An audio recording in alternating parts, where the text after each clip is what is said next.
alladzi arsala rasulahu bil huda wa dinil haq liyuzhirahu 'ala dini kulli wa kafa billahi syahida. Asyhadu an la ilaha illallah wahdahu la syarikalah wa asyhadu anna Muhammadan abduhu wa rasuluhu la nabiyya ba'dah, amma ba'd. Di dalam Al-Qur'an, ya, di dalam Al-Qur'an ada dua kata yang selalu bergandengan, wala khaufun alaihim walahum yahzanun. Jadi dua ini selalu digandengkan oleh Allah, wala khaufun alaihim walahum yahzanun. Yang pertama adalah khaufun, takut. Yang kedua adalah yahzanun, itu artinya sedih. Sedih. Kenapa, Bu? Dua kalimat ini oleh Allah selalu digandengkan dalam Al-Quran. Karena ibu-ibu secara data, ya, ilmu jiwa manusia, bahwa dua penyakit ini adalah penyakit yang sulit ketika sudah mengidap pada diri seseorang, itu akan sulit diobati. Kenapa sulit diobati? Karena dua penyakit ini adalah dua penyakit jiwa yang itu ternyata apabila terakumulatif lama, maka itu akan sulit hilang dalam diri manusia. Yang pertama adalah khaufun, yang kedua adalah yahzanun. Saya petakan satu-satu, Bu, ya.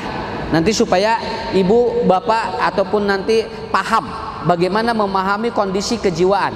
Tubuh manusia itu isinya 4. Yang pertama fisik, yang kedua adalah energi, yang ketiga adalah emosi, yang keempat adalah roh. Nah, jadi 4 komposisi manusia itu saling berkaitan. Yang pertama adalah fisik, ya. Yang kedua adalah energi, yang ketiga adalah emosi, yang keempat adalah ruh atau rohani. Tiap 4 dari 4 ini itu masing-masing memiliki gaya, dan itu dipengaruhi oleh 2 faktor. Ya, ini dipengaruhi oleh 2 faktor.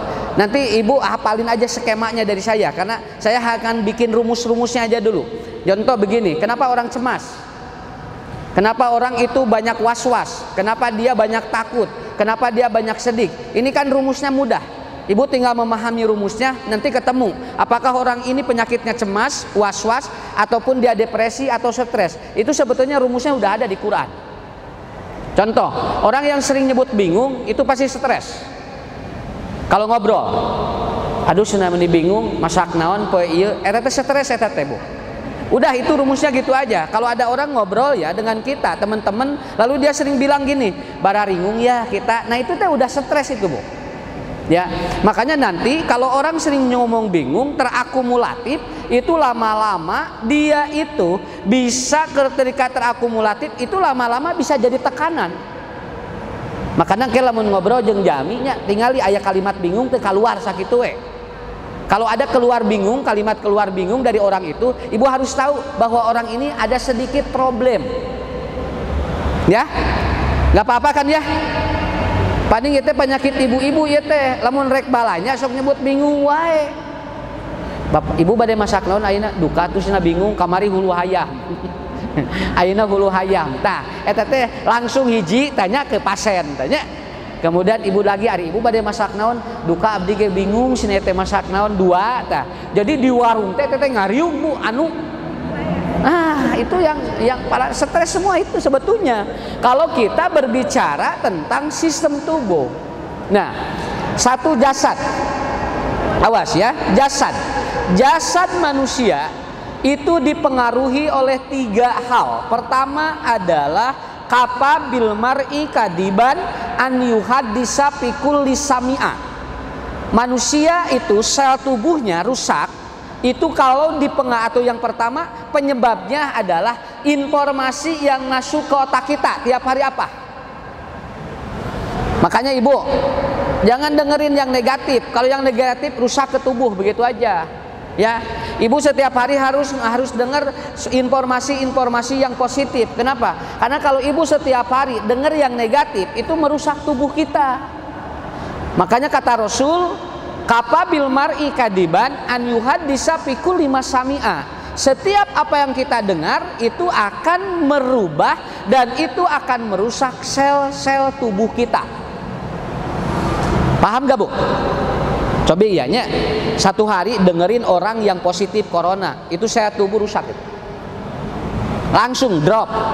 Tapi kalau ibu, bapak atau bapak satu hari dengar gini, alhamdulillah yang sembuh itu sekarang meningkat, sel tubuh bagus, ya. Tapi begitu ada dengar lagi orang yang meninggal hari ini akibat COVID nambah lagi dan harus lebih hati-hati, langsung, Bu, si tubuh joset drop deui. Itulah hebatnya informasi yang masuk ke otak, bisa mempengaruhi jasad seseorang. Yang punya miom, punya kanker, punya kista, punya liver terganggu, itu nggak boleh dengerin yang negatif. Kenapa? Karena itu 40% akan merusak sel kankernya. Nggak boleh. Padahal ibu-ibu, satu hari sekarang yang lahir 126.000, yang meninggal 90.000 orang per hari. Tetapi karena yang diumumkan adalah orang yang meninggal terus, seolah-olah tidak ada yang melahirkan. Padahal setiap hari bertambah manusia itu yang positif hamil. Coba ibu tiap minggu dapat undangan nikah kan? Tiap minggu nyolatan mayit tuh?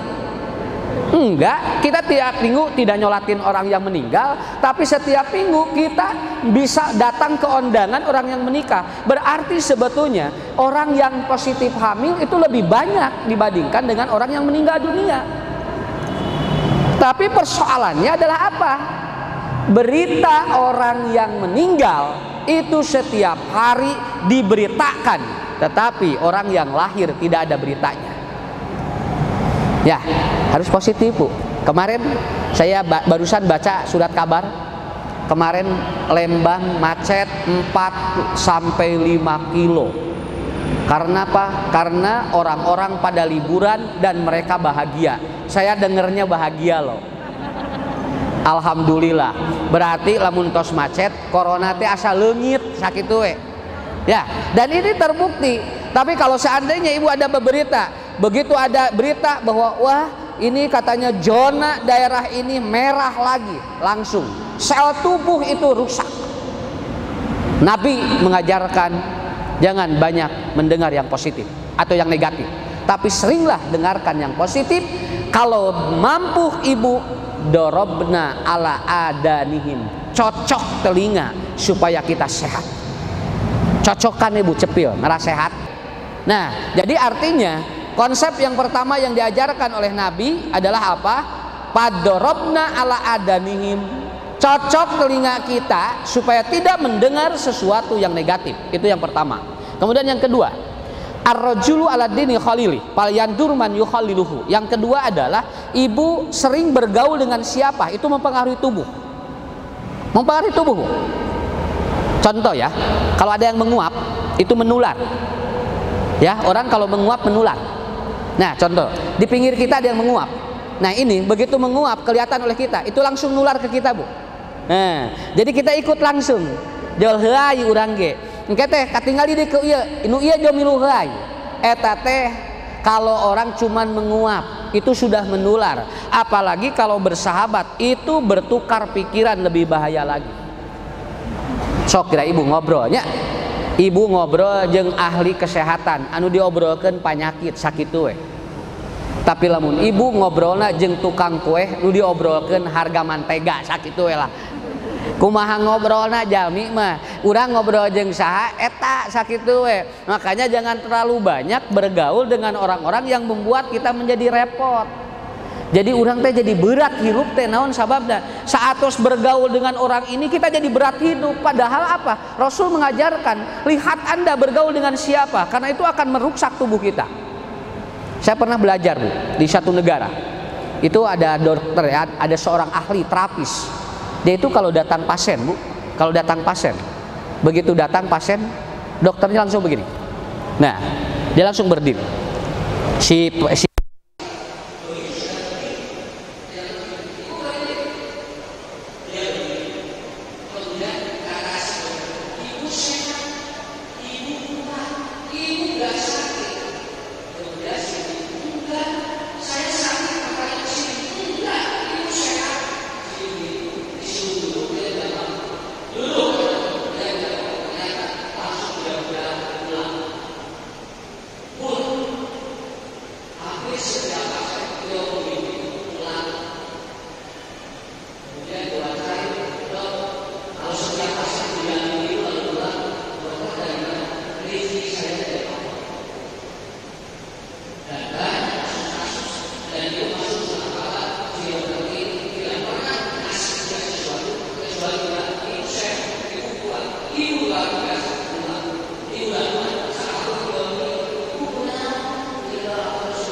paham ya Bu ya?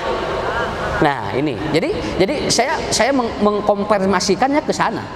Tujuan kita hidup ke sana. Apalagi sekarang mau masuk bulan Ramadan. Saya ngomong di media, kata saya, tong mikiran harga hayam, tose. Baru ada berita, sekarang hayam 42.000. Keun bae tong dipikiran. Naon? Keun bae hayam naik ge, nu penting aya duit keur meulina. Daripada orang mikiran hayam ge teu mikiran urang.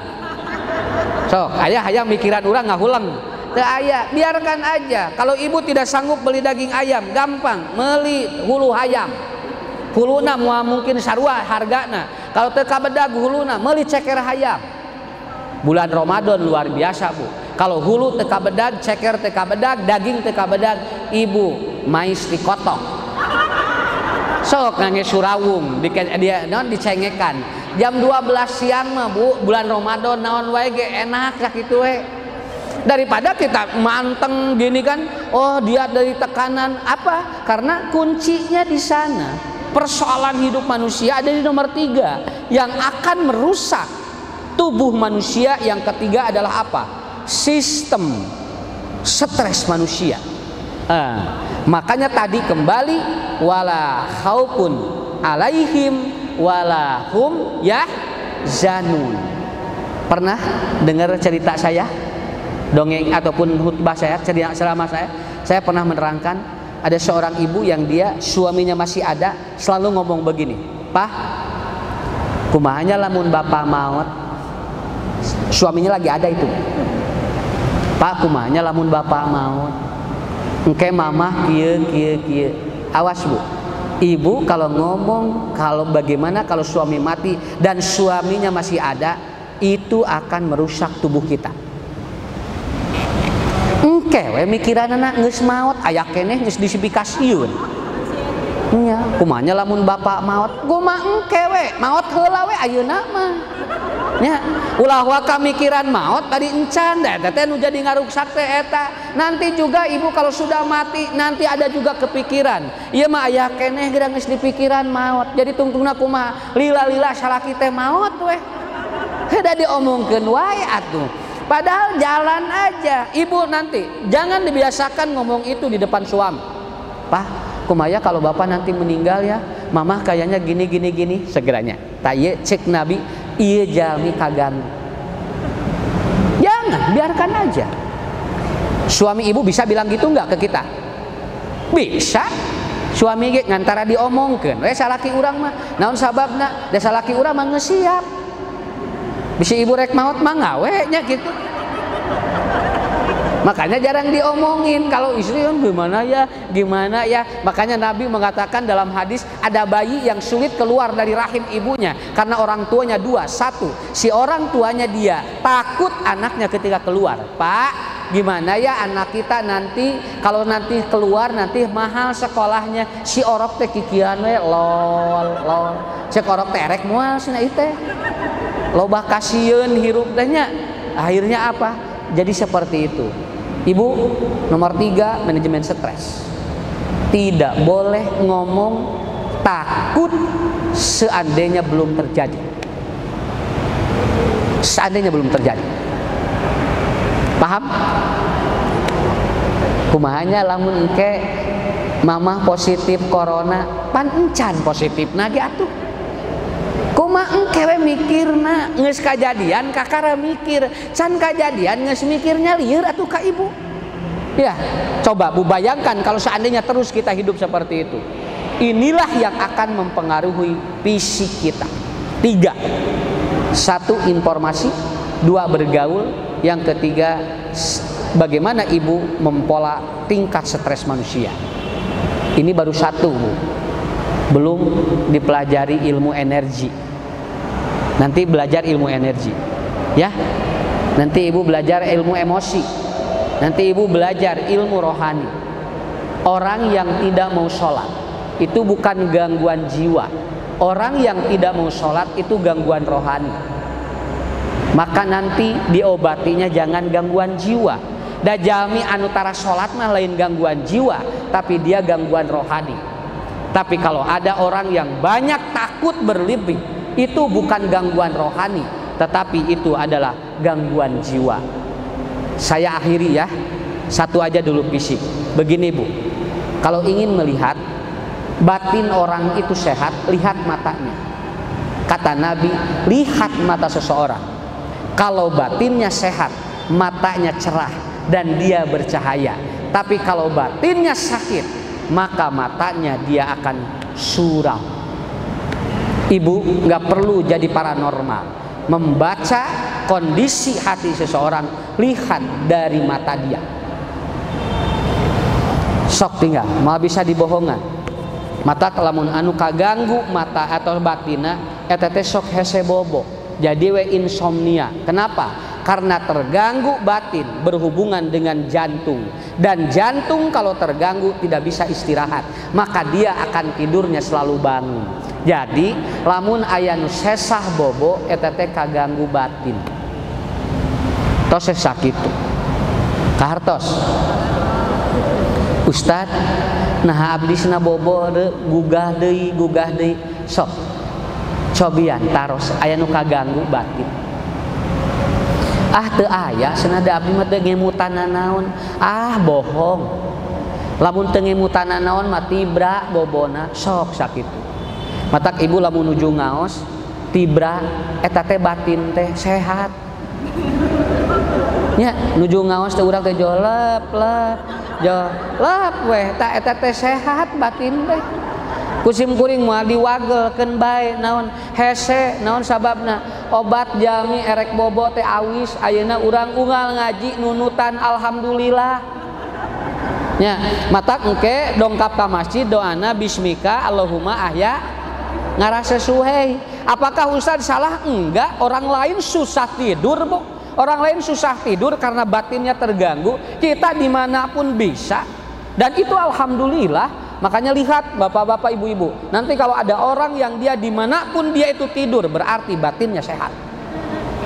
Iya begitu. 1 lagi nih saya ya Bu, kalau ada yang ngomongin orang lain gak enak kan, tapi yang gak enaknya telinga atau jantung. Jantung joratu. Lamun aya jami ngomongkeun goreng ka urang do teu ngeunah hate. Kenapa? Karena di telinga ada syaraf namanya pagus. Pagus ini nyambung dengan jantung. Makanya setiap orang yang membicarakan jelek itu jantung orang berdebar. Kenapa? Ada syaraf nyambung ke sana. Makanya Nabi mengatakan ngomongin orang lain yang jelek kenapa dosa? Karena akan mengganggu jantung dia. Ya. Jadi hidup ini sudah diatur Bu. Dalam segala ilmu, apapun ada aturannya. Berdoalah ibu kepada Allah doanya Rabbis rohli syadri wa yassirli amri wahlul uqdatam milisani yafqahu qauli. Ibu-ibu yang dirahmati Allah, saya kira satu poin yang akan dulu ya, belajar memahami jasad. Nanti kita belajar energi. Apa energi itu? Nanti kita belajar bagaimana cara bertemu dengan orang. Apakah orang itu senang dan tidak bertemu dengan kita? Itu belajar energi namanya. Ada orang yang gak senang kalau ketemu kita, Bu. Berarti ada energi yang terganggu. Kita pelajari 3 sumber energi nanti. Nanti belajar lagi emosi. Kenapa? Karena emosi bisa dipengaruhi oleh tanggal. Sok tanggal sabaraha urang rudet aya pangaruh eta teh. Sok ibu sir percanten. Unga tanggal sakieu jo beda pikiran teh. Aya naon di tanggal eta? Anak-anak saja ketika dia sekolah ada hari-hari tertentu yang dia membuat dia itu rudet. Hari apa biasanya anak rudet? Hasil penelitian di jurnal Inggris, rata-rata orang meninggal 40% pada hari Senin. Kenapa? Karena pada hari Senin banyak orang yang serangan jantung karena dia muncul kecemasan. Itu dari emosi. Emosi dipengaruhi oleh tanggal, oleh hari, dan nanti kita akan jelaskan selanjutnya. Saya kira ibu menghadapi Ramadan, kelola aja dulu yang tadi ya, yang 3 ya. Mudah-mudahan ibu semuanya sehat walafiat, keluarganya barokah, dan kita akan dikumpulkan kembali di tempat yang dimuliakan Allah Subhanahu wa Ta'ala. Insya Allah, Bunda, saya kira cukup dulu ya dari Ustadz.